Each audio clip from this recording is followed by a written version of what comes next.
Earlier today in the state of Florida, Governor Ron DeSantis was asked about whether he's concerned about a coming GOP civil war. This is a narrative that the media mob would love to have unfold. Here's how he responded. We just finished this election, okay? People just need to chill out a little bit on some of this stuff. I mean, seriously, we just ran an election. We have this Georgia runoff coming, which is very important for Republicans to win that Georgia runoff. I mean, I know around the country, Florida was kind of the biggest bright spot. It was not so bright in many other parts of the country. It was a substandard performance given the dynamics that are at play. All right, we need some perspective. We've got 2 years to go. We have not finished counting votes from this past election. We have a runoff, as the governor said, in Georgia. In my opinion, it is time for newly elected Republicans to get to work and govern and look out for the forgotten men and women. 2024 will be here soon enough. In some ways, that campaign did, though, start last night. Here's the 45th president of the United States during his widely viewed announcement. Take a look. The decline of America is being forced upon us by Biden and the radical left lunatics running our government right into the ground. This decline is not a fate we must accept. When given the choice, boldly, clearly, and directly, I believe the American people will overwhelmingly reject the left's platform of national ruin, and they will embrace our platform of national greatness and glory to America. This will not be my campaign. This will be our campaign all together.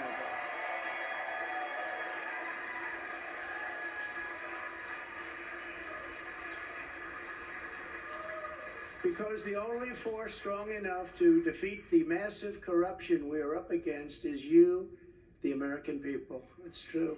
The American people, the greatest people on earth. We love them all. And we love both sides. We're going to bring people together. We're going to unify people. Now, the House in January, and of course, anybody that is running for president, they are running on a platform hopefully to fix the problems of a country that is in decline. Democrats, they want Republicans to only kill each other, yet they've created all these problems. But they'll be killing themselves because most of them don't want Biden and most of them don't have the courage to admit it.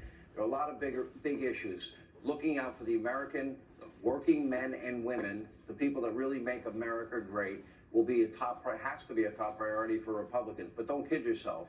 Republicans running for high office by Democrats, whoever it is, they will be smeared, they will be slandered, they will be besmirched, they will be demonized, and Republicans have plenty of people that are out there. The Democrats are deciding between a man in a cognitive decline or a nut job out of California that wants California to be a model for the rest of the country, which would be an unmitigated disaster. Fox News contributors Joe Concha and Tammy Bruce are with us. I want to go over some of the things that President Trump said last night. We are a nation in decline. Tammy, pain, hardship, anxiety, despair. You know, Democrats inherited an economy. Inflation was non-existent. Our borders were secure. Peace through strength worked. We were energy independent. America now is going to make very, very critical decisions.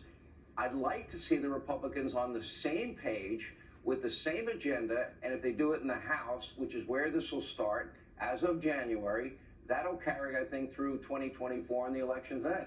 Because the agenda works. Conservatism, when it's tried, works. Yes, and we don't have to look to a history book to know that. We all experienced it very recently, and that's very, very helpful. And the American people realize leadership matters. You couldn't have a more stark difference from President Trump's delivery and the accomplishments, not just rhetoric, not just pointing to the Democrats and whining. He did things, and that's why he was elected. This is very similar, I have to say, to 2015 and 16, when it came to the nature of what Americans were watching and thinking we were being told by Obama it was the new normal. that this is what we could expect. This is the natural trajectory. And Donald Trump said, no, it's not. Now, in this case, of course, you've got a talent bench, which is great for the Republicans. Ron DeSantis is wonderful. He exists because of Donald Trump. So much other talent that won in this midterm exists because of us realizing through Trump that fresh faces, new ideas, people who want to make America great again matter and can make the difference regardless of whether they've been in political office or not before. That is key. And for the Democrats, what of course they want, when you mentioned, of course, a civil war, nothing could be further from the truth. There are very few people who want to maintain the division. But you saw Donald Trump's performance last night. It was steady, it was good, and it was focused. And I like what Ron DeSantis said about really effectively cool your jets, because this is not going to happen. There is room. Thank God we've got so much talent. There's room for everyone to work together to move forward. And for those in both parties that do not want the Republicans to work together, and not that I'll mention any names, Liz Cheney, but that there are people who would prefer the Democrats to win, and the harm in that, they're using their revenge to hurt every single average American in this country. Shame on them. We're not going to let them do it. I think President Trump and Ron DeSantis are the future of this country. President Trump, of course, leads that way, and I'm excited for the future. You know, Joe Concha, it was funny last night. We have a president that falls asleep at world conferences, a president that says thank you to the wrong country, that doesn't know his own cabinet members by name, doesn't even know the name of world leaders. It was just so embarrassing on the world stage. It is. More importantly, every economist I talk to says they expect things are going to get dramatically worse. Inflation's going to get worse. Gas prices are going to go higher. There are predictions that heating your home will go up a whopping 30% this winter, maybe higher, and that New England even risks an entire blackout. They're all on the same grid in New England. And I think of, okay, we can solve the energy problem. We have the resources. We can solve the border problem.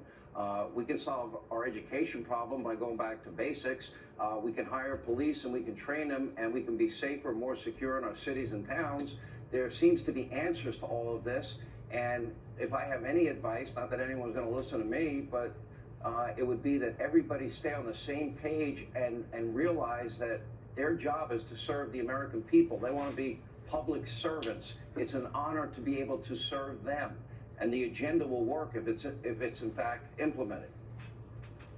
And you're not fear-mongering here, Sean. You go and look at every respected analyst out there. A majority of them say that we are headed for a true recession in 2023. And imagine that. You mentioned home heating costs, where you're caught between the choice between eating and heating. A lot of lower middle-class families, poor families, may be faced with that choice while not feeling safe in their own communities, by the way. So I just find it amazing that this is what's on the future, and you have more than a few in media talking about a civil war within the Republican Party. You know, it's funny how the rules work, right? I mean, remember, Democrats don't flip-flop on issues. They evolve on issues. Democrats are never in a civil war. It's simply an exchange of ideas under a big, diverse tent.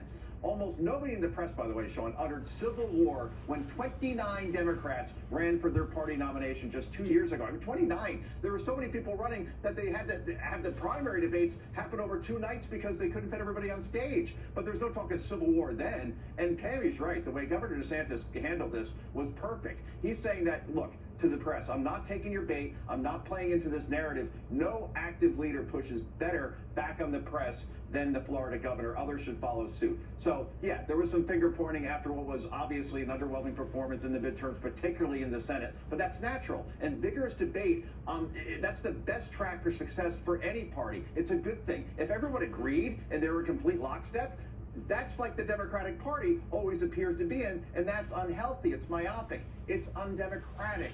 Sean. Can I add something? No, Can I add one thing? Yes. That there is this attempt to course. blame Donald Trump for the lackluster performance.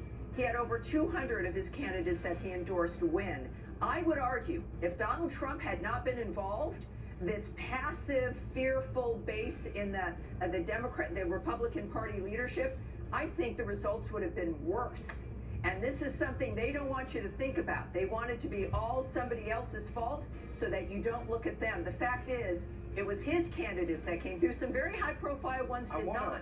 But it was the passion of moving forward that I think appealed to the American people. Any leader that is a Republican is going to get slandered, they're going to get smeared, they're going to get attacked viciously by the left. It goes with the territory. And it just has never been on the level it was with President Trump. You can see it now with Governor DeSantis. You can see it with any rising Republican, anybody that's a conservative. It will happen to all of them because that's how they win power, by smearing, slandering, besmirching, and even outright lying. Republicans are going to take away his Social Security and Medicare. It's just a lie. Anyway, Tammy, thank you. And Joe, always good to see you.